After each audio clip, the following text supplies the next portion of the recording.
যাত্রী। পঞ্চম দিনের মতো আমাদের উদ্ধার অভিযান এখনো চলমান রয়েছে। কক্সবাজার সমুদ্র সৈকতের হিমচুরি পয়েন্ট থেকে গত 8 তারিখে চট্টগ্রাম বিশ্ববিদ্যালয়ের 3 শিক্ষার্থী গোসল করতে নেমে নিখোঁজ হয়ে যায়।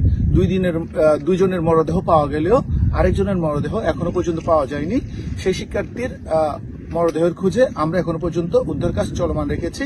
আমরা পঞ্চম দিনে আজকে সকালে কক্সবাজার জেলা প্রশাসনের যিনি হারিয়ে দিল, আমরা এডিএম স্যার, কক্সবাজারের যিনি এডিএম স্যার আছেন, এডিএম স্যার এবং বিমান বাহিনীর 3 জন ড্রোন সহ একজন পাইলট সহ রয়েছে। আমরা গিয়া থেকে নাজিরার থেকে আমরা সকাল থেকে ধরে ড্রোন যোগে আমরা সোনাদিয়া দ্বীপ থেকে ধরে পুরো সব জায়গায় খুঁজেছি তন্ন করে। এরপরে আমরা এখন আছি মহেশখালীর কুতুবজুমের বেড়িবাঁধের উপরে আছে। এখান থেকে মহেশখালীর যে বেড়িবাঁধগুলো আছে এগুলি খোঁজা হচ্ছে। আমাদের সাথে রয়েছেন এখানে এডিএম সহ বিমান বাহিনীর 2 জন ড্রোন নিয়ে, একজন পাইলট আছে আমাদের সাথে। আমরা এভাবে আমাদের পঞ্চম দিনের উদ্ধার কাজ চলমান রেখেছি।